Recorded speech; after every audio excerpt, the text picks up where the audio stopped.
saat salam, setelah salam, dan doa ketika khutbah Jumat, apakah angkat tangan atau tidak? Baik. Yang pertama, doa dalam salat yang dikabulkan ada 4 keadaan. Ada 4 keadaan dan dalilnya sahih. Yang pertama saat berdiri, hadisnya qudsi bahkan. Saat berdiri. Ini jangan main-main dengan ini. Ini yang paling hebat ya. Hadisnya qudsi. Saya percepat saja. An Abi Hurairah radhiyallahu anhu qala. Dari Abu Hurairah semoga Allah meridai kepadanya, beliau menyampaikan. Perhatikan, saya langsung kepada matan hadisnya. Idza qala al-'abdu ya, qussimatis shalah baini wa baina 'abdi. Kata Allah, kata Rasulullah, qala Allah azza wa jalla, Allah berfirman dalam hadis qudsi, qussimatis shalah atau qassamtu shalah baini wa baina 'abdi. Saya bagi dalam salat hak dan kewajiban antara aku dengan hambaku. Idza qala al-'abdu, kalau hambaku membaca dalam salatnya alhamdulillahi rabbil alamin, qala Allah azza wa jalla, dijawab oleh Allah, hamadani 'abdi, hambaku sedang memujiku. Wa idza qala al-'abdu ar-rahmanir rahim, kalau hamba kemudian berkata ar-rahmanir rahim, qala Allah azza wa jalla athna 'alayya 'abdi, Allah langsung menjawab, hambaku sedang menyanjungku. Wa idza qala al-'abdu maliki yaumiddin, kalau hambaku berkata maliki yaumiddin, qala Allah azza wa jalla majjadani 'abdi, Allah langsung merespon, hambaku sedang mengagungkanku. Perhatikan betul kalimatnya.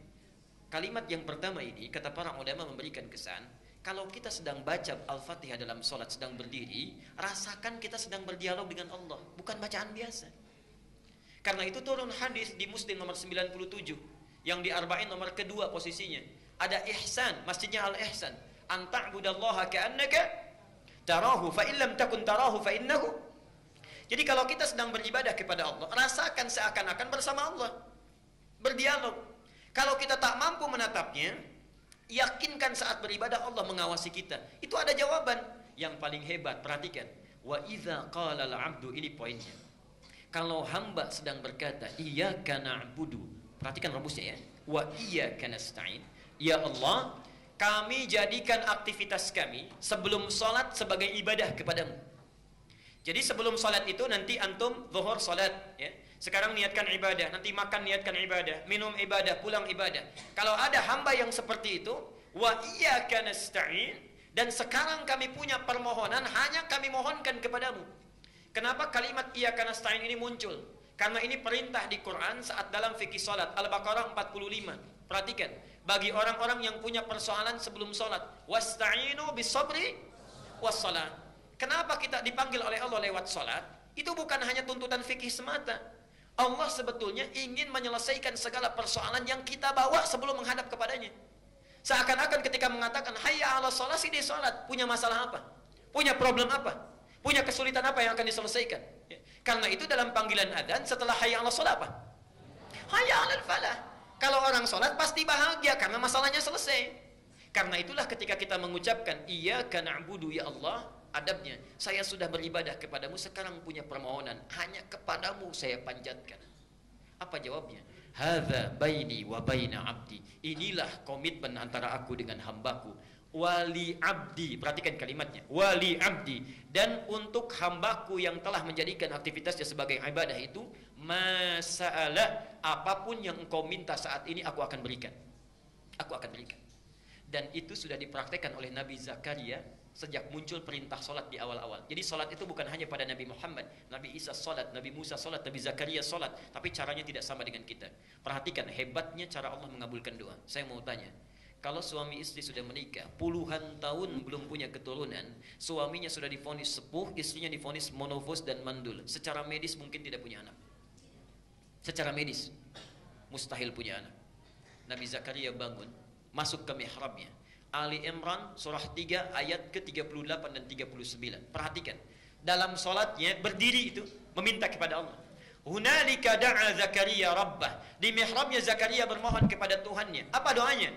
Qala rabbi habli min ladunka dzurriyyatan thayyibah. Duhai Allah, saya sudah berusaha mendapatkan keturunan, berobat sana sini enggak dapat-dapat. Sekarang saya pasrah hanya meminta kepadamu. Innaka sami'ud du'a. Sungguh hanya engkau yang pasti mendengar doa saya. Tidak menunggu lama, doa selesai dipanjatkan, langsung muncul ayat 39. Fa, tidak pakai waw, tidak pakai thumma. Fanadathul malaikatu. Maka tiba-tiba datang malaikat setelah doa dipanjatkan, menyeru. Perhatikan, wa huwa qa'imun yusalli fil mihrab. Sedangkan Nabi Zakaria itu belum selesai salatnya, masih berdiri. Masih berdiri dalam salatnya, baru selesai berdoa, malaikat langsung turun. Annallaha yubashshiruka bi Yahya. Anda dapat kabar gembira, Allah memberi kabar kamu akan punya anak. Langsung bahkan namanya dari Allah Yahya. Artinya hidup, yang mustahil menurut medis bisa lahir. Bayi yang hidup dari rahim perempuan yang menopos dan mandul, kata Allah hidup dia. Saking bingungnya Nabi Zakaria sampai nggak percaya. Kok bisa ya? Padahal awalnya minta, setelah dikasih kok bisa katanya. Qala anna yakunu li ghulamun wa qad balaghani al-kibar wa imraati aqir. Ya Allah, kok bisa saya punya anak padahal saya sudah sepuh katanya. Istri saya pun sudah menopos dan mandul, coba berikan tanda dan seterusnya. Artinya, kalau orang benar sholatnya, dalam berdirinya meminta kepada Allah, itu sudah ditunggu. Mau minta apa? Pasti dijawab itu, kalau mintanya benar. Pertanyaannya sekarang, maaf, Bapak Ibu, kalau Allah sudah meminta seperti itu, apapun dikabulkan, mau minta apa? Yang belum punya motor minta apa? Yang belum punya mobil? Minta mobil. Sudah punya mobil minta? Yang belum menikah minta? Yang sudah punya istri minta? Oh, minta istri lagi. Bapak Ibu minta anak, Pak. Bu, tolong tandain Bu ya, sebelah sini tadi bapaknya nih. Mungkin ibunya ada di belakang. Perhatikan, karena itulah saat berdiri diberikan oleh Allah satu tawaran. Kalau dibacakan diberikan apa yang dibutuhkan. Mau nggak? Itulah ihdinas siratal mustaqim. Tunjukkan kami ya Allah solusi terbaik dari masalah yang kami miliki. Maaf, ihdinas siratal mustaqim itu arti yang tepat bukan tunjukkan kami jalan yang lurus. Itu bahasa kiasan, nggak pakai oh Bu, itu bahasa kiasan. Ihdina dari kata hudan, hidayah, itu solusi dari persoalan yang dihadapi. Jadi punya masalah apapun solusinya ya Allah tolong berikan. Siratal mustaqim itu kata kiasan, majas dalam bahasa Arab, yang mudah tidak sulit prosesnya. Jadi berikan solusinya tapi mudah. Jadi ketika kita meminta dalam sholat, itu minta ya Allah, saya punya masalah, tolong berikan. Diberikan oleh Allah satu bacaan, dibaca. Jadi yang punya masalah di rumah tangga diberikan solusinya, yang punya masalah di pekerjaan diberikan solusinya. Dan itu bukan solusi biasa. Siratal ladzina an'amta 'alaihim, nikmat. Ghairil maghdubi 'alaihim, Allah tidak murka dengan apa yang dikerjakan, waladdallin, dan tidak tersesat dalam mengerjakannya, mudah dikerjakan. Jelas sampai di sini? Baik. Yang jadi persoalan, kalau sudah dikasih cukup tidak? Kadang-kadang diberi pun masih ingin yang spesifik. Saking sayangnya Allah kepada kita, diberikan kesempatan kedua setelah baca Al-Fatihah, diminta memilih surat-surat yang sesuai ayatnya dengan keperluannya, dari Al-Fatihah sampai dengan An-Nas. Yakinlah semua ayat Quran itu solusi persoalan hidup kita. Itu sudah tegas disampaikan, bahasanya hudan. Dia tadi Al-Baqarah 185. Syahrul Ramadan alladzi unzila fihi. Di bulan Ramadan Quran diturunkan. Apa fungsinya? Hudan. Hudan. Solusinya disebut hudan, memintanya disebut ihdina. Nah, orang Islam saking sayangnya Allah kepada mereka, dipaksa supaya dapat solusi itu lewat salat. Al-Baqarah ayat kedua dan 3. Dzalikal kitabu la raiba fi hudan. Yang di ayat 185 linnas, untuk manusia. Jadi kalau ada orang yang mau baca Quran dapat hidayah, tapi orang Islam dipaksa supaya dapat solusi itu lewat salat. Perhatikan, siapa orang yang dapat hidayah itu, muttaqin itu, alladzina yu'minuna bil ghaibi wa. Jadi salat itu sebetulnya supaya memudahkan Allah menyelesaikan persoalan kita. Silahkan pilih kalau ingin spesifik dari Al-Fatihah sampai dengan An-Nas. Ada ayatnya sesuai dengan keperluan kita. Misal, mohon maaf, yang punya persoalan rumah tangga, An-Nisa 34 misalnya sampai dengan 36. Ustadz, suami marah-marah terus, ayat 19-nya. Ustadz, istri saya cerewet, gak mau nurut pada yang baik-baik, ayat 34-nya. Jadi ketika tahajud pisah kamar itu, suaminya baca 34, istrinya 19, terus itu ya. Begitu, subhanallah. Anak-anak gak bisa bagaimana mengarahkan supaya soleh. Lihat Luqman 13, ayat 13 sampai 19. Ustadz, kalau anaknya banyak bagaimana? Yusuf pindah. Ustadz, pekerjaannya susah saya ini, bagaimana supaya dimudahkan? Al-Isra ayat 79 sampai 82. Ustadz, mudah tapi datang lagi banyak. Al-Insyirah, semuanya ada di situ. Tinggal kita bacakan. Masalahnya nggak hafal.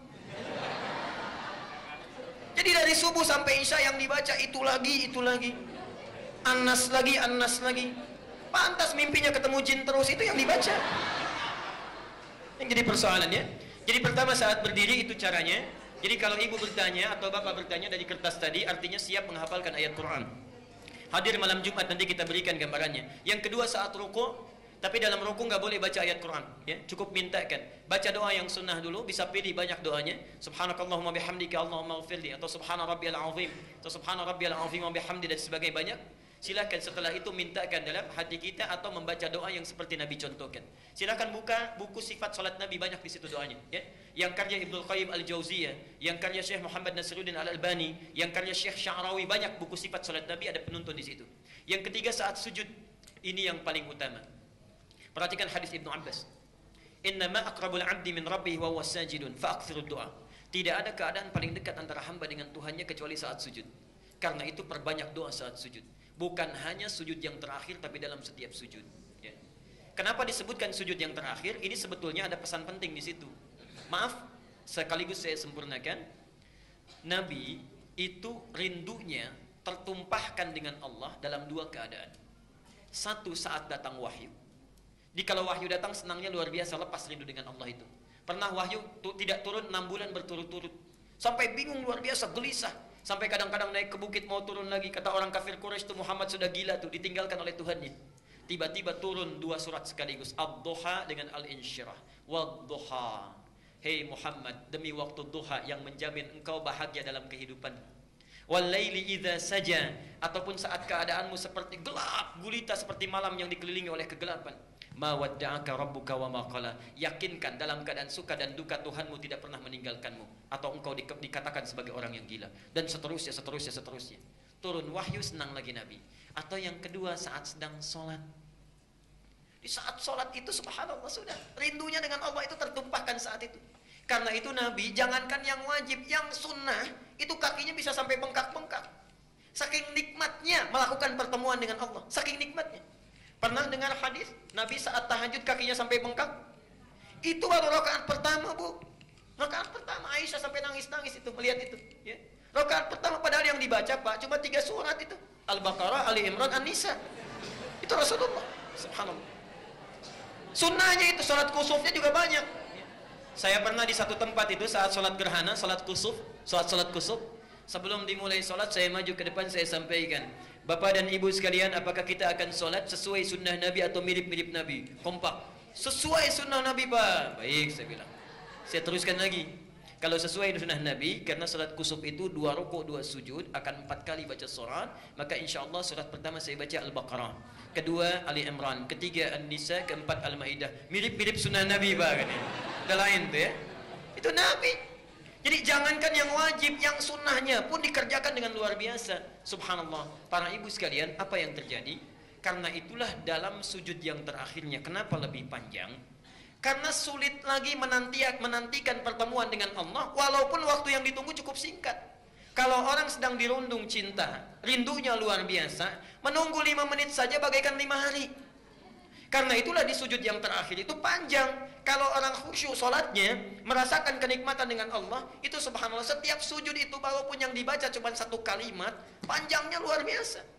Lama mau bangkitnya karena merasakan kenikmatan dengan Allah.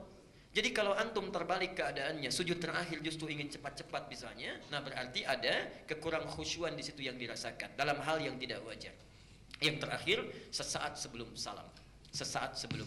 Ya. Jadi nanti ada banyak doanya. Allahumma hasibni hisaban yasira, atau Allahumma ij'al fi lisani nura, wa fi qalbi nura, wa fi aini nura, dan sebagainya.